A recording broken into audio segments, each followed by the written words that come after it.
Oh. What? Oh, come on. Oh! Ow. Okay, seriously? Hello there, Brandon. It's been a while. Did I really get kidnapped again? It's been almost a month since your last upload. I've been busy. Okay, I got a part in another play. Your play has been postponed due to quarantine. You used to care about this channel. Of course I still care. Okay, I love making these videos and doing reviews, but I have other passions. Have you noticed that your subscriber count has stayed stagnant for months? Of course I've noticed. Alright, I wanted to make a video about the guy that commented on the Facebook post for my It Chapter 3 video accusing me of being a pedophile simply because there was a sticker on the back of my laptop that was a slice of pizza made up of the colors of the rainbows, and I was going to react to all of the comments responding to that guy, and it was going to be really funny. But he deleted his comment, which then got rid of all of the comments under his, so I could no longer make that video. Besides, I can't do a review right now anyway because all of the theaters are closed. Brandon, there's still plenty that you could review. Like what? I mean, nobody watches the reviews whenever I do an older movie. Older studio films, maybe. Okay, well, what are you suggesting? Think about it. Think of your circle of friends. Think of the project you're working on right now with Dapper Dog Productions. You're surrounded by independent filmmakers. If you remember, you even told some of them that you would review their films objectively. Yeah? And I do make it a point to review anything that I'm asked to. So you know what you have to do? Yeah, I do. So, get ready, everyone, because we're about to look at some weird zero-budget shit.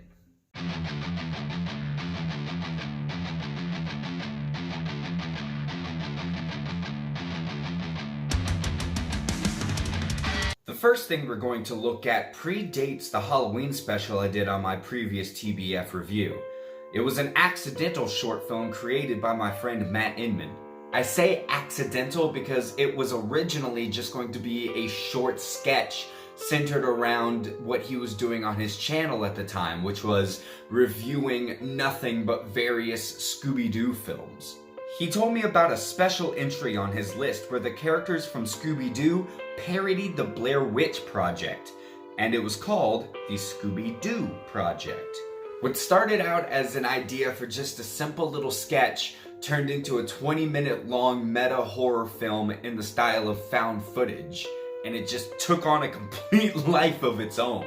So, we're gonna take a look back at that right now. The short starts out with our friend Dalton playing the role of a man on the search for two missing YouTubers. In this, Matt and I play ourselves, so get ready for a lot of meta references to like our channel and our lives. Plus, since we're playing ourselves, just like in the Halloween special, I'm going to be referring to myself in the short by name. He says that their cell phones were found in the forest, so he's going to show the footage from the phones in hopes that the viewers can help find the missing men. We cut to see Matt as he says he is waiting for Brandon so that they can search for a box. I want to point out that while we knew where the story was going to go, none of the lines were written. Everything that we say is improvised, and you can tell in several points that this is the case, like right here when I first show up. Well, 5:13, and look who decided to roll in. Can't rush perfection, you know this. Oh yeah, sure. I got your fucking polar pop. Oh, at least you remembered something for once. Yeah. What the hell are we doing out here? We're looking for the box. Box. Yeah, They're still going on about this box. the box. Alright, man. Some 7 type shit, maybe. Alright, but I already told you, I don't think there's a box out here. If there is one, we're gonna find it. And you're gonna record it. We're gonna record it. We're gonna record it. Yeah. Great. Okay. Whatever. Just like last time, please don't make a comment about my hair, because I know... Wait. My hair? Did you cut my hair off? Maybe. I even made a specific point in my Invisible Man review about how much I like my hair. I had it dyed and everything. A kidnapper on Pretty Little Liars did it. Okay, we're just gonna skip over how dumb of a tactic that is to try to convince someone to do anything, and just get right into... You watch Pretty Little Liars? You watch Vampire Diaries. Okay, fair point. But let's go back for a second. While Matt is waiting, he's recording himself and pulls out his phone to check the time before asking where Brandon is with a clever little title drop. Come on, dude, where the fuck are you? But didn't the guy in the beginning say that this footage was taken from their phones? So why does Matt have two phones? After an obligatory Blair Witch reference, Matt explains that they are searching for a box filled with original reels of classic films, specifically one of Nosferatu, that a hermit film buff hid in the woods.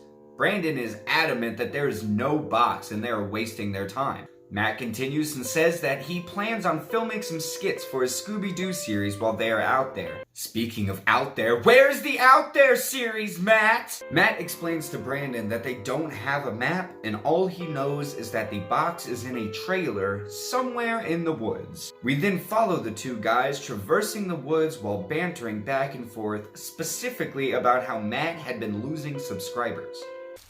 What soul do I have to sell to please these people? They don't like the fact that you lost weight. I guess so, they're all jealous. They're like, this fucking guy probably does meth. Look at him. Traded movies for meth. He's gonna start reviewing meth. I just got this bag of blue crystal. We're gonna give it a smell. It used to be Matt Inman movie reviews, and now it's Matt Inman meth reviews. Meth Inman?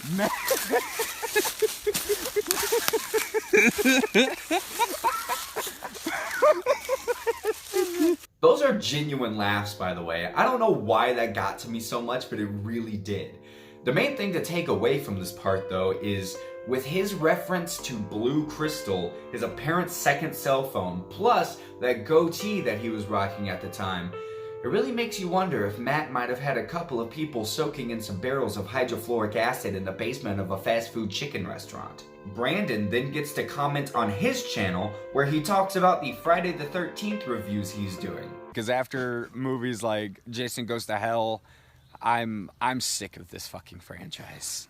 I'm done. I'm done with it.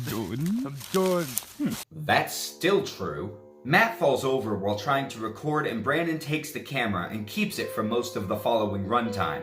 Matt tells him that being in the woods makes him think of the Blair Witch Project. Why would it remind you of that? That movie sucks. Hot take. Fight me! I agree, though. Thank you. He says it also reminds him of something called the Scooby-Doo Project, which Brandon has never heard of. Matt seems disappointed and says he'll explain it.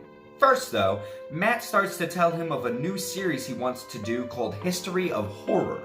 I'm still waiting on that too, by the way. When they start to hear strange knocking sounds, they try to ignore it, but then they come across some puzzle pieces on the ground. What the? Holy shit.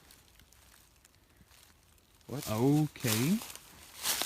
I mean, weirder stuff has definitely been found in the woods, but a circle of puzzle pieces is certainly up there. Yeah? What is... I don't know. Like, I feel like I should know. I feel like it's right in front of my face, but I don't know. You don't know what it is? There's no feeling like it's right in your face. It literally is. You just walked past the puzzle box a second ago. How do these two morons have enough sense to run YouTube channels? Well... Shut it! As they ponder over the puzzle, Matt realizes that all of the sounds in the forest have disappeared, including the strange knocking. Unnerved by the silence, they try to ignore it and continue their search. Brandon directs the conversation back to the Scooby-Doo project. Matt explains that it was a special on Cartoon Network where the characters from the show are in a parody of the Blair Witch Project that aired for only one night. They also have time to slip in an inside joke. Hope there's nothing out here. Let's check it out.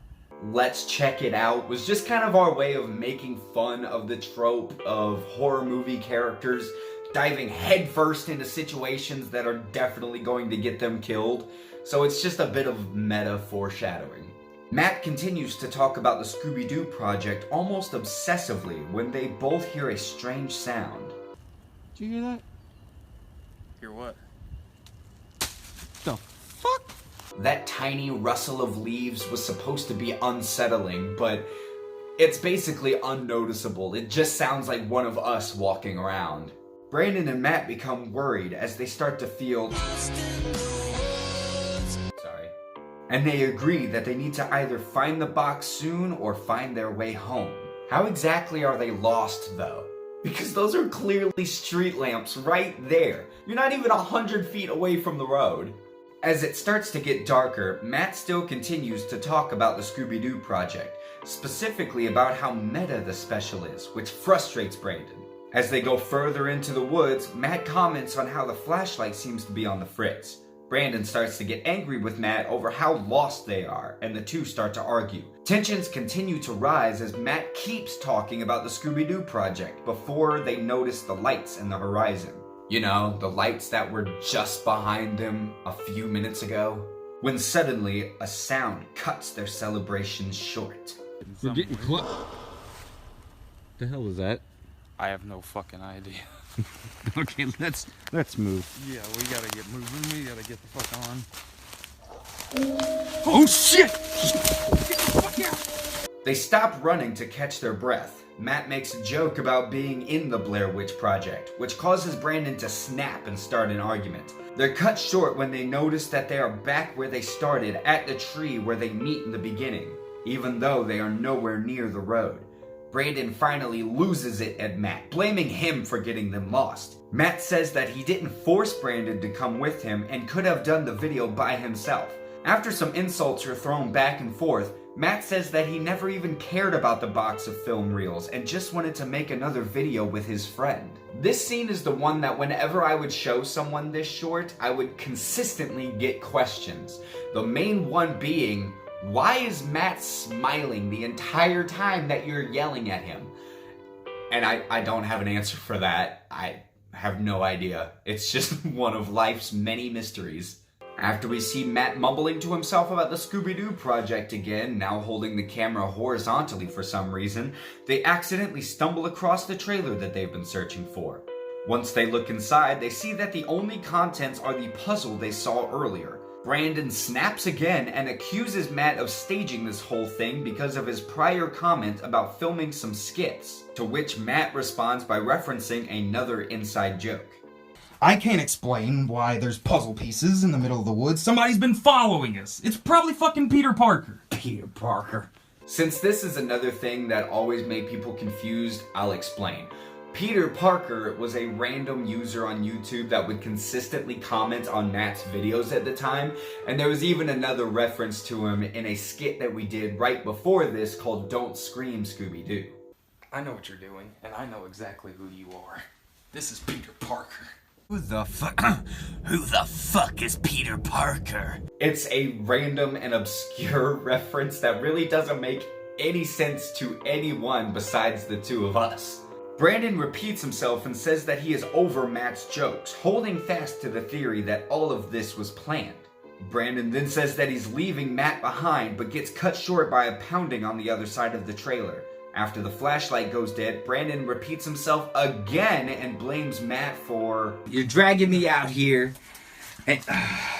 The phrase "dragging me out here" is repeated by me like 5 times.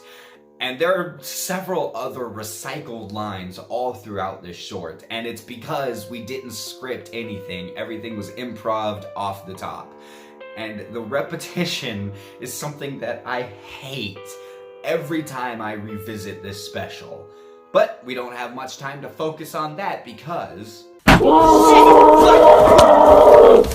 Matt trips and falls, which makes him lose sight of Brandon, causing him to name drop the title again. Brandon? Fucking shit. Brandon, where the fuck are you? He tries to hide and attempts to leave a final message, but the creature is hot on his tail. Once he thinks he's lost it, he comes across Brandon doing his best impression of the finale of the Blair Witch Project. For no real reason. We just thought it would be creepy. As Matt approaches Brandon, begging him to turn around, he's knocked over by the creature and dragged away, neither of them to ever be seen again.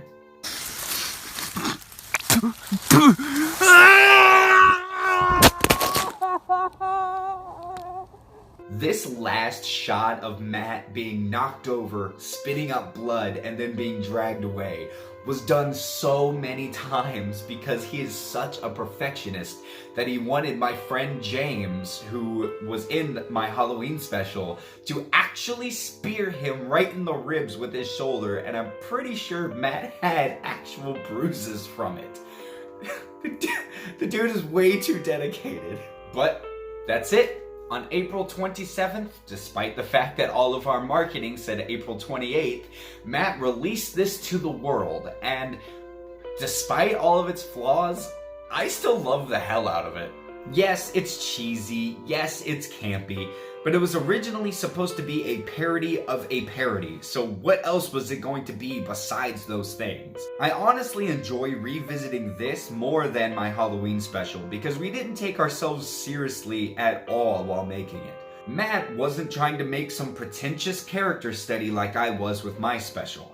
He just wanted to make a fun and somewhat creepy short film with his friends. It is the definition of zero-budget filmmaking, And we loved it so much that we even made it part of the canon for our channels for a short while afterwards. so if you've got 20 minutes to spare, which I'm sure most of you do at the moment, why don't you go ahead over to Matt's channel and give it a watch.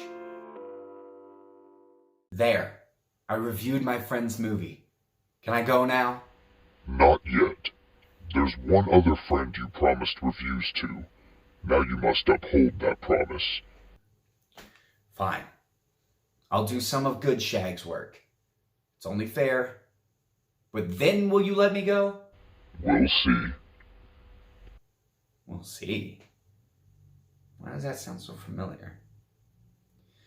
Either way, go ahead and check out Where Are You over on Matt's channel. The link will be in the description, I'm assuming. But before you go there, don't forget to hit the like and the subscribe so that I can see you guys next time. Because it doesn't look like I'm going anywhere for a while.